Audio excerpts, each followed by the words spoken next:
Yang kedua, jamaah yang Allah muliakan, agar kita bisa meraih ketakwaan adalah dengan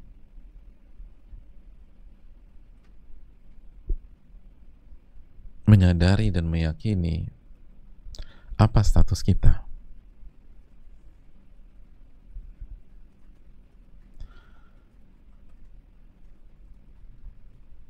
Status kita adalah hamba, dan tugas kita melakukan penghambaan atau beribadah kepada Allah.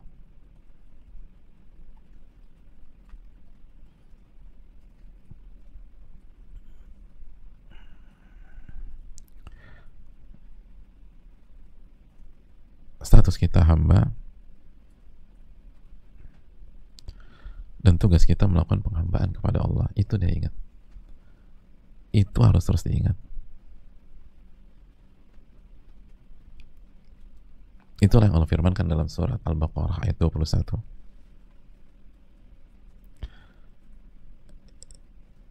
Yang Allah firmankan dalam surat Al-Baqarah ayat 21, ya ayuhan nas u'budu rabbakumul ladzi khalaqakum walladzina min qablikum la'allakum tattaqun. Itu poinnya.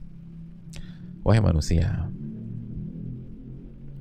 beribadahlah kepada Rabb kalian, beribadahlah, sembahlah Rabb kalian yang telah menciptakan kalian dan menciptakan orang-orang sebelum kalian.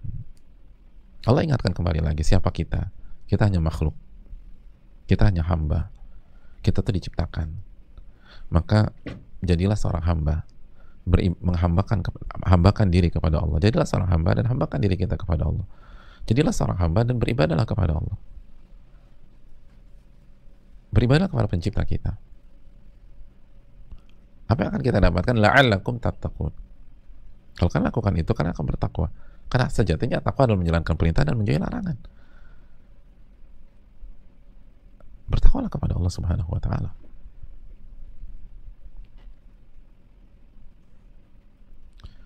La'allakum tattaqun. Ayat yang sangat dalam. Dan jamaah sekalian, ini adalah perintah pertama di dalam Al-Quranul Karim. Jika kita memulai dari awal. Ini perintah pertama jika kita mulai dari Al-Fatihah. Coba kita baca Al-Quran dari Al-Fatihah. Mulai dari Al-Fatihah, baca Al-Fatihah, lalu Al-Baqarah, Alif Lam Mim Dzalikal Kitab, boleh terus. Apa perintah pertama dari Allah? Ini perintah pertama. Perintah pertama adalah jadilah seorang hamba. Beribadahlah kepada Allah Subhanahu wa ta'ala. Sebelum perintah sholat, sebelum perintah zakat, sebelum perintah haji, sebelum perintah bersedekah, sebelum perintah infak, sebelum perintah birrul walidain, sebelum perintah silaturahim, sebelum perintah bantu orang, sebelum perintah semua perintah. Ini pertama. Perintah pertama adalah jadilah seorang hamba, beribadah kepada Allah. Tauhidkanlah Allah Subhanahu wa ta'ala. Hanya beribadah kepada Allah yang menciptakan kalian. Ingin jadi orang bertakwa, jadi hamba yang baik. Dan ingat selalu, ingat selalu, terkadang kita sudah ngaji, kita sudah bahas tauhid kepada Allah, tapi ketika kita jadi suami tetap ngerasa hanya sebagai bos aja, lupa bahwa kita tuh hamba.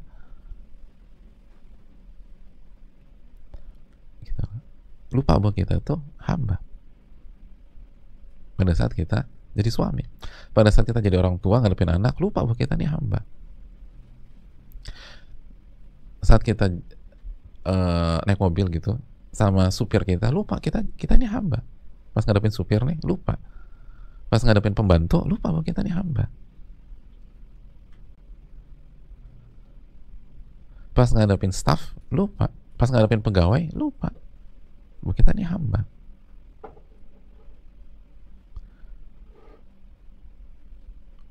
Pas ngadepin orang-orang di bawah kita, lupa kita nih hamba. Pas ngadepin istri, lupa kita nih hamba. Yang lebih parah lagi pas ngadepin suami lupa sebagai kita nih hamba. Tapi orang sebagai pemimpin yang nggak boleh lupa, apalagi yang dipimpin. Lupa kita nih hamba.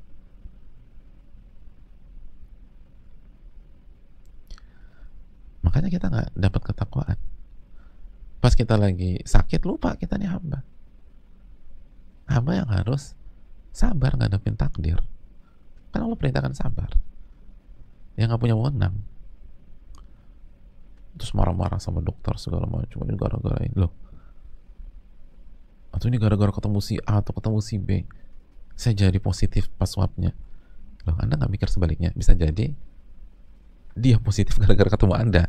Emangnya bisa dipastikan siapa yang duluan kena gitu?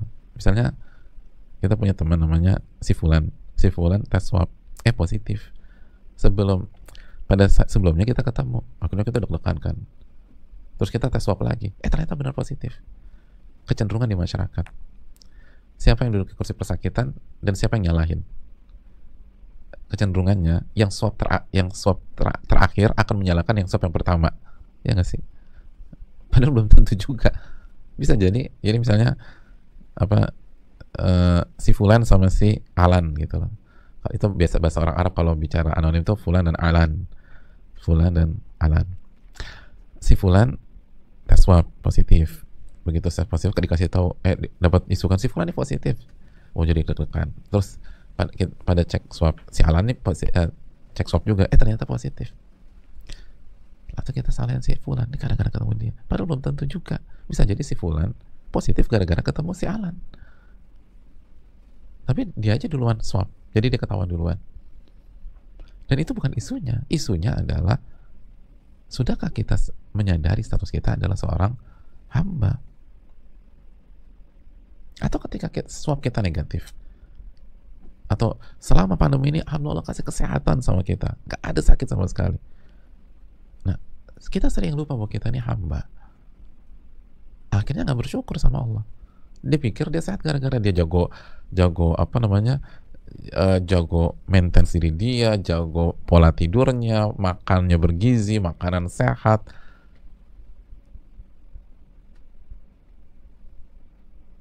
Betapa banyak yang punya pola makan sehat positif ketika swab. Jangan lupa status kita hamba. Ketika ada masalah kita lupa status kita hamba. Ini yang membuat kita lepas kontrol, nggak menjalankan perintah, nggak menjauhi larangan. Ketika disuguhkan nilai kontrak yang besar atau ada project puluhan miliar depan kita, lupa tuh kita seorang hamba, main ambil aja, ternyata haram. Masya Allah. Kenapa tuh? Karena lupa kita ini seorang hamba. Ya ayuhan nas u'budu rabbakum walladzi khalaqakum. Wahai manusia, beribadahlah kepada Rabb kalian, sembahlah Rabb kalian. Kalian tuh hamba, perintah kalian menyembah Rabb kalian yang telah menciptakan kalian dan umat-umat sebelum kalian, agar kalian bertakwa. Kita ini sering nggak sadar gitu. Dibilang mabok enggak, tapi nggak sadar-sadar juga. Kita pikir kita tertipu dengan status material kita, status yang tangible kita, status yang duniawi. Lupa status akhirat kita bahwa seorang hamba.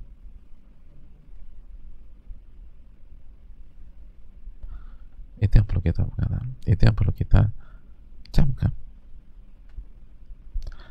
Oleh karena itu jamaah yang Allah muliakan, ingatlah bahwa status kita ini hamba.